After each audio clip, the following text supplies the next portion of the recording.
दोस्तों, आज की ये कहानी सिर्फ एक खबर नहीं बल्कि एक ऐसा तूफान है जिसने पूरी दुनिया की डिजिटल राजनीति को हिला दिया है। सालों से यह माना जाता था कि अगर किसी देश को बड़ा फैसला लेना है, अगर दुनिया को कोई नया नियम चाहिए, अगर किसी को करारा जवाब देना है तो वो काम सिर्फ अमेरिका करेगा। बाकी दुनिया बस ताली बजाएगी और चुपचाप मान जाएगी। लेकिन इस बार ऐसा नहीं हुआ। इस बार भारत ने वो कर दिखाया जिसकी किसी ने कल्पना तक नहीं की थी।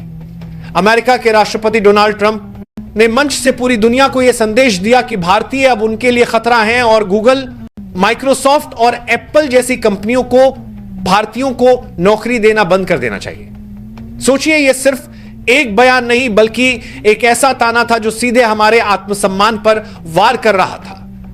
पहले के दौर में शायद भारत चुप रहता, सोचता कि सही समय आने पर जवाब देंगे। लेकिन अब का भारत वह पुराना भारत नहीं है। अब का भारत बोलना जानता है और बोलते वक्त किसी से डरता नहीं है। साथियों, मैंने कभी आपसे यह नहीं कहा कि इस चैनल को सब्सक्राइब करें और आपको भारत वाही महर का, भारत नहीं महर का, भारत का, भारत वाह सूरा लाइक करें या शेयर करें, क्योंकि मुझे हमेशा यकीन रहा कि अगर मेरी बातों में सच्चाई होगी तो लोग खुद उसे सुनेंगे और फैलाएंगे। लेकिन आज पहली बार मैं आपसे एक विनम्र अपील कर रहा हूं, अगर आप मुझे एक ईमानदार पत्रकार मानते हैं तो अभी इस चैनल को सब्सक्राइब कर लें और इस वीडियो को अंत तक जरूर देखिए। ट्रंप के इस बयान के कुछ ही घंटों के भीतर दिल्ली से एक ऐसा फैसला आया जिसने वॉशिंगटन की गलियों में हलचल मचा दी। भारत ने एक ऐतिहासिक डिजिटल टैक्स लागू कर दिया। यह टैक्स उन दिग्गज कंपनियों पर सीधा वार था जो भारत से हर साल अरबों खरबों रुपए कमा रही थी लेकिन यहां टैक्स तक नहीं भरती थी।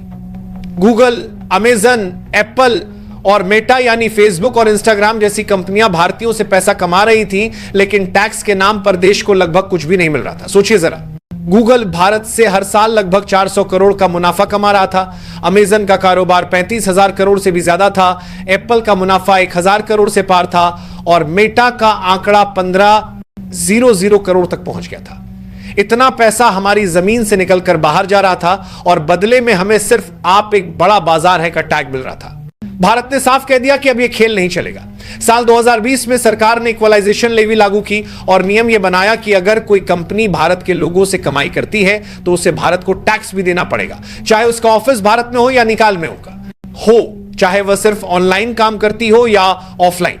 अब से नियम सब पर लागू होंगे।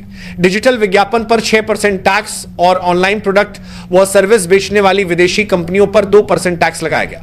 यह कोई साधारण कदम नहीं था। 2% की तरफ से ऑफलाइन, यह सीधा उन कंपनियों पर चोट थी जिन्होंने भारत को सिर्फ ग्राहक समझा लेकिन कभी बराबरी का हकदार नहीं माना। यह टैक्स दरअसल भारत का वह मास्टर स्ट्रोक था जिसने पूरी दुनिया को यह सोचने पर मजबूर कर दिया कि अब भारत सिर्फ यूजर नहीं बल्कि नियम बनाने वाला देश है। अमेरिका को यह बात सीधे दिल पर लगी। वॉशिंगटन में बैठे बड़े बड़े नेता और बिजनेस लीडर्स अचानक बेचैन हो गए। उन्होंने वर्ल्ड ट्रेड ऑर्गेनाइजेशन का दरवाजा खटखटाया और भारत के डिजिटल टैक्स को एकतरफा और गैरकानूनी करार दिया। लेकिन भारत ने भी साफ शब्दों में कह दिया कि यह किसी देश पर हमला नहीं है बल्कि यह सिर्फ न्याय है। अगर आप यहां से कमाएंगे तो टैक्स भी यही देंगे। नतीजा चौंकाने वाला था। WTO ने भारत के पक्ष में फैसला सुनाया। यह वही पल था जब पूरी दुनिया ने स्वीकार किया कि भारत अब सिर्फ एक बाजार नहीं है बल्कि वह एक ताकत है जो खेल के नियम खुद लिख रहा है। भारत के इस फैसले के बाद अमेरिकी कंपनियों की हालत खराब हो गई। मजबूरी में अमेजन को भारत में लोकल ऑपरेशंस बढ़ाने पड़े। एप्पल ने भारत में आईफोन बनाना शुरू कर दिया और मेटा ने भारत में बड़े बड़े डेटा सेंटर बनाने के प्लान तैयार किए। यानी खेल पूरी तरह पलट चुका था। ये कंपनियां जो अब तक सिर्फ मुनाफा निकालकर बाहर ले जाती थी, अब उन्हें भारत में निवेश करना पड़ा। यह बदलाव सिर्फ टैक्स की वजह से नहीं था बल्कि यह एक साफ ऐलान था कि भारत अब किसी से दबकर नहीं चलेगा। दोस्तों, यह बात समझना बेहद जरूरी है कि यह फैसला सिर्फ टैक्स का मामला नहीं था बल्कि यह भारत की आत्मनिर्भरता और आत्मसम्मान का मामला था।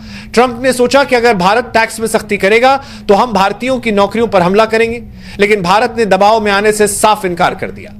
सरकार ने चेतावनी दी कि अगर ज्यादा दबाव डाला गया तो 2% को 4% और 6% को 8% कर देंगे। यह बयान सुनकर अमेरिकी कंपनियों की नींद उड़ गई। सोचिए, अगर टैक्स बढ़ा दिया जाता तो उन्हें हर साल हजारों करोड़ का नुकसान उठाना पड़ता।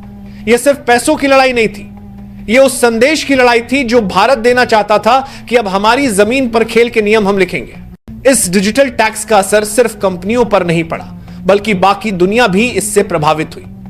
फ्रांस, इटली और ऑस्ट्रेलिया जैसे देशों ने भी भारत का रास्ता अपनाया और डिजिटल टैक्स लागू कर दिया। यह भारत की जीत थी।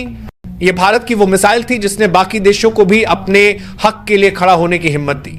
अगर भारत यह कदम नहीं उठाता तो आज भी गूगल, अमेजन, एप्पल और मेटा अरबों खरबों कमा रहे होते और हमें सिर्फ दर्शक बना रखा होता। लेकिन अब हालात बदल चुके हैं। अब जो भी यहां से कमाएगा उसे भारत के नियम मानने होंगे। यही सोच आने वाले वक्त में भारत को और मजबूत बनाएगी। यही सोच दुनिया को बताएगी कि भारत अब किसी भी ताकत के आगे झुकने वाला नहीं है। आज भारत में 70 करोड़ से ज्यादा लोग इंटरनेट इस्तेमाल कर रहे हैं और आने वाले कुछ सालों में यह आंकड़ा 100 करोड़ के पार पहुंच जाएगा।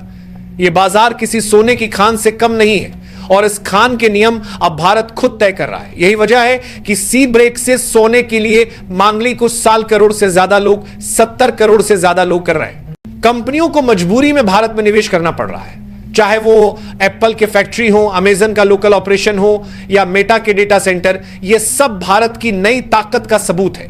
दोस्तों, यह कहानी सिर्फ एक टैक्स की नहीं है। यह कहानी है उस बदलाव की जो भारत की आर्थिक नीति में आया है। यह कहानी है उस आत्मविश्वास की जिसने भारत को दुनिया के सामने सीना ठोककर खड़े होने की ताकत दी है। जब कोई देश अपने संसाधनों की कीमत खुद तय करने लगे, जब कोई देश अपनी जमीन पर अपने नियम लागू करने लगे, तभी वह सच्चे मायनों में स्वतंत्र होता है। भारत ने यह साबित कर दिया है कि अब वह दौर खत्म हो गया है जब हमें सिर्फ बाजार समझा जाता था। अब सवाल यह है कि क्या यह लड़ाई यहीं खत्म होगी? क्या अमेरिका पलटवार करेगा या फिर मान लेगा कि भारत अब वो पुराना भारत नहीं है? क्या आने वाले वक्त में भारत और भी कड़े फैसले लेगा? यह सवाल आज हर किसी के मन में है। लेकिन एक बात साफ है, भारत अब सिर्फ सुनने वाला नहीं बल्कि बोलने वाला देश बन चुका है और उसकी आवाज अब दुनिया भर में गूंज रही है।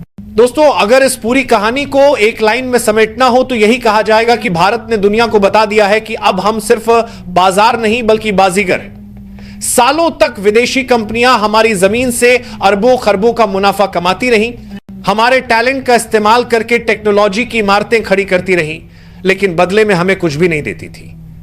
भारत को सिर्फ एक उपभोक्ता, एक यूजर, एक ग्राहक समझा जाता था। लेकिन डिजिटल टैक्स लगाकर भारत ने साबित कर दिया कि अब जमाना बदल चुका है। यह फैसला केवल टैक्स का नहीं है, यह उस आर्थिक क्रांति का संकेत है जो आने वाले वर्षों में भारत को दुनिया की सबसे बड़ी शक्ति बना देगा। यह टैक्स एक सख्त नियम से ज्यादा एक मास्टर स्ट्रोक था जिसने अमेरिका जैसे महाशक्तिशाली देश को भी झुकने पर मजबूर कर दिया। अमेरिका की कंपनियां जो भारत से कमाई करती थी लेकिन बदले में कुछ नहीं देती थी, अब उन्हें न सिर्फ टैक्स देना पड़ा बल्कि भारत में निवेश करना भी पड़ा।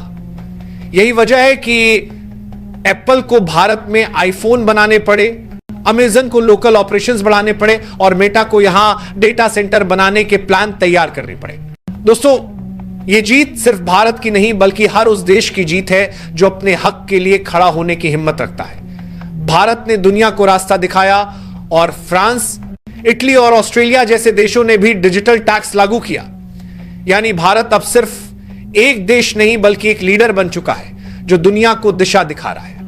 आज भारत 70 करोड़ से ज्यादा इंटरनेट यूजर्स के साथ डिजिटल दुनिया की सबसे बड़ी ताकत है और आने वाले कुछ सालों में यह संख्या 100 करोड़ से पार जाएगी। ऐसे में यह टैक्स सिर्फ सरकार की कमाई का साधन नहीं बल्कि एक संदेश है कि अब जो भी हमारी जमीन से मुनाफा कमाएगा उसे हमारे नियम मानने ही पड़ेंगे।